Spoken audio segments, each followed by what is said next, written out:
So Chinese airlines are protesting a plan from the Trump administration to bar their U.S. flights from flying over Russia. Now, the Department of Transportation says these quicker routes put American carriers at a disadvantage since they are currently banned, that is the U.S. airlines, from flying over Russia. Now, United Airlines in particular is pushing to extend this ban to Hong Kong-based carriers as well, and that includes Cathay Pacific. I want you to take a look at this flight on Wednesday from Hong Kong to New York. And it clearly, as you can see here, went through Russian airspace. You can see it there. It went through Russian. Actually, apparently, this is not working, but you can see in Russia. There it goes, a little delayed. Richard, if you're listening, that is nizya in Russian, forbidden. Instead, apparently, you explain this to me now, because I've looked at these routes at times, and it can add an hour or two. Apparently, you've got to go in this direction now, potentially, across the Atlantic. And so the interesting part about it is it looks as if it's longer when you put it on the map like that, because of the way the map is constructed. But actually it's shorter because it's taking the Great Circle route as opposed to having to go the long way round. And that's been a feature of for some time. What happens is the aircraft, for example, United New York to Hong Kong, can actually do it, but it's no longer economic at those sort of extra levels, which is why British Airways dropped Beijing to London. It was no longer economic. You look, for example, at Shanghai across to New York. That one, Shanghai to New York, if you look at the non-US carriers, they go over the top again.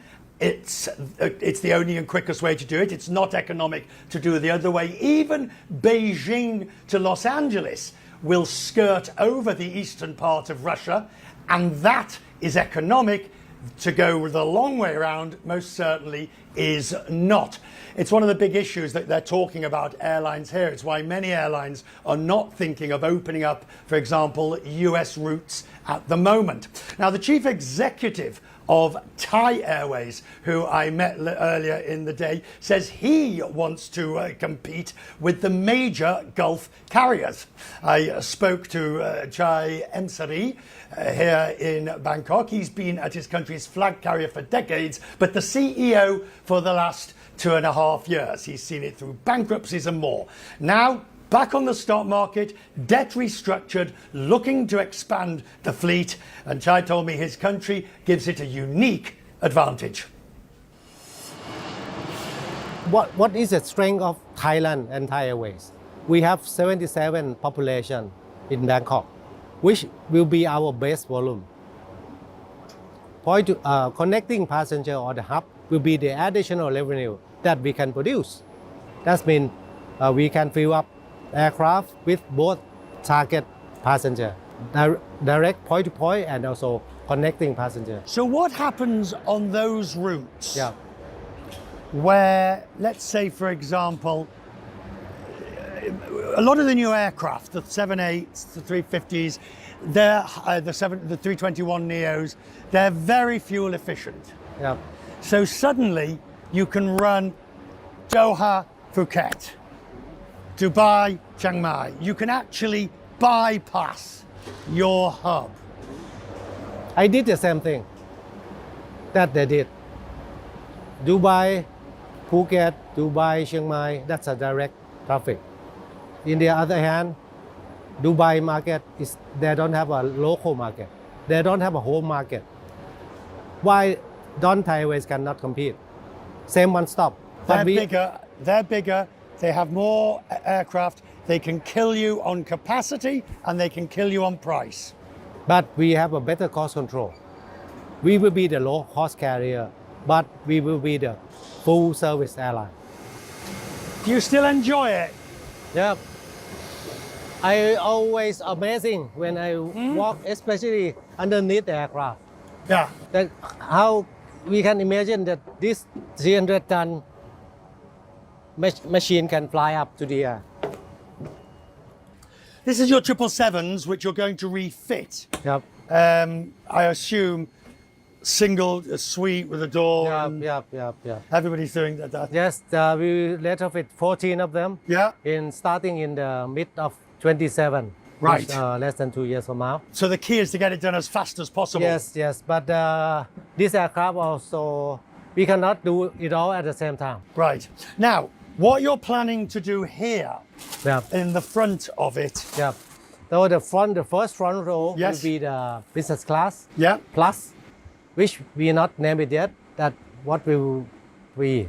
But the difference is the first row will be the more leg room, longer, bigger, and a bigger screen.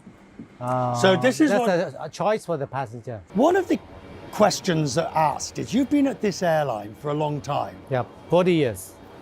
That's a plus. Yep. It means you know everything about it. But it's also a minus Yep. because you were part of the senior management Yep. that made all the mistakes. Yep.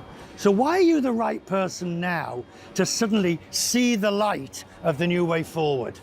I'm not the, I can say I'm the part of the company, but I'm not the part of the senior management at that time. So do you feel, Yeah. since you were CFO before and do you feel like a man unleashed, a man free, who Yeah. can now do all the things that you saw and you would say in the coffee room, why the hell aren't we doing this? This is my chance. This is my chance. This is our chance to do it because I see it true for 40 years, especially during the past 15 years in the past, even worse. Then we think this is our chance. Not only myself, my team also. We go through those difficult times. Then the past 4 years, this is a chance that we have a freedom to run our own company by ourselves. No interfering from the outside. That's why we can bring it back today. The CEO of Thai Airways, this is my chance, is his call.